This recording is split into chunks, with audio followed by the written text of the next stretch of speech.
All right, let's dive in, shall we?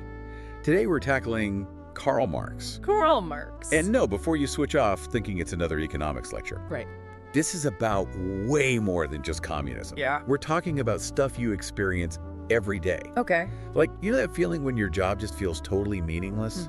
Or like when you see a handcrafted thing in a shop and it's like 10 times the price of the factory-made version? Right, right. We're going to unpack all that, and trust me, it's connected to Marx. It is, yeah. We've got a stack of sources here, articles, manuscripts, even some of Marx's letters. Wow, letters, really. The real deal. That's cool. And our goal, Okay. to help you really get Marx, not just what he said, but why it still matters. Right, because it does. Even if you've never even opened the Communist Manifesto. So to get Marx, we got to start with, like, the backstory. Okay, yeah, context. He didn't just pop out of nowhere. No, not at all. He was hugely influenced by the thinkers of his time, especially like this guy Hegel. Hegel, yeah. Always found him a bit dense, to be honest. Oh, yeah. But I'm guessing you're going to make it interesting. I'm gonna try.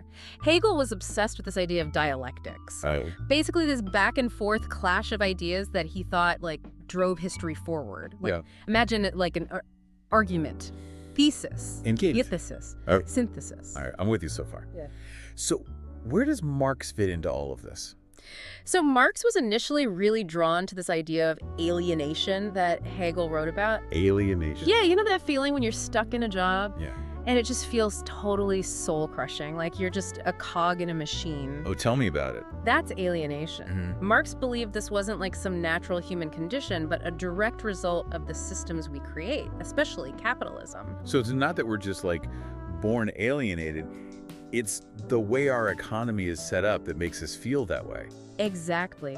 And this story about the wood theft laws from your research is perfect for this. Oh, right. Remember that one? Yeah. It seemed so random at first. Totally. But then it just clicked. Right. So back then, peasants could collect wood from the forest. It was like a traditional right. Then, bam. What? Laws are passed that basically say, nope, not your wood anymore.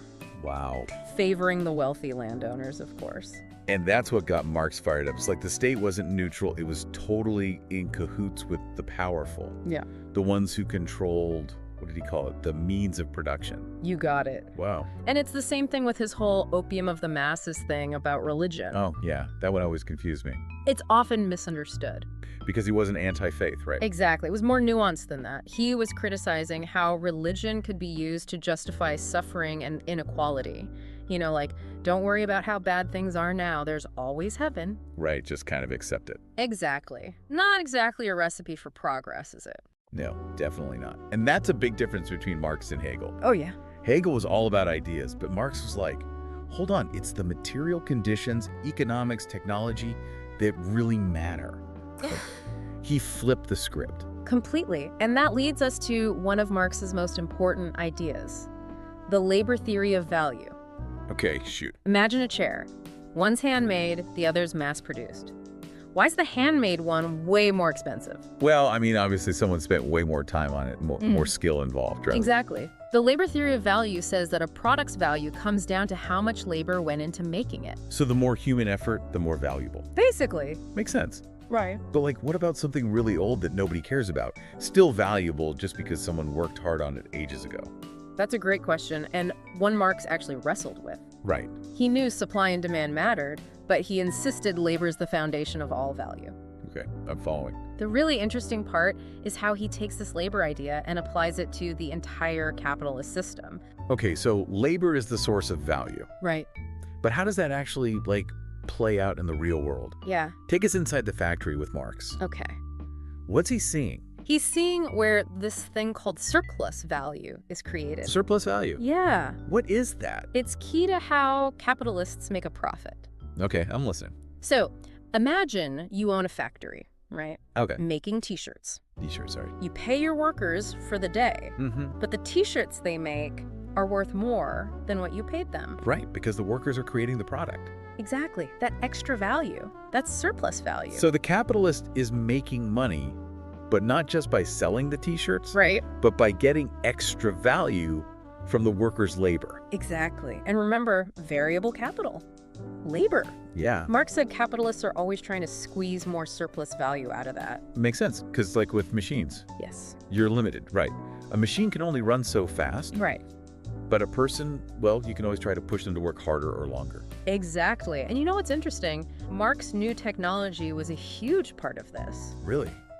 I wouldn't have thought he was a tech guy. Oh, he wasn't anti-technology. Okay. But he saw how capitalism could use it to squeeze out more surplus value and maybe hurt workers in the process. Okay, so technology, good in some ways, Right. but it could also be used to exploit workers even more. Exactly. He even predicted that as tech got better, Yeah. it could create what he called a reserve army of labor. A reserve army.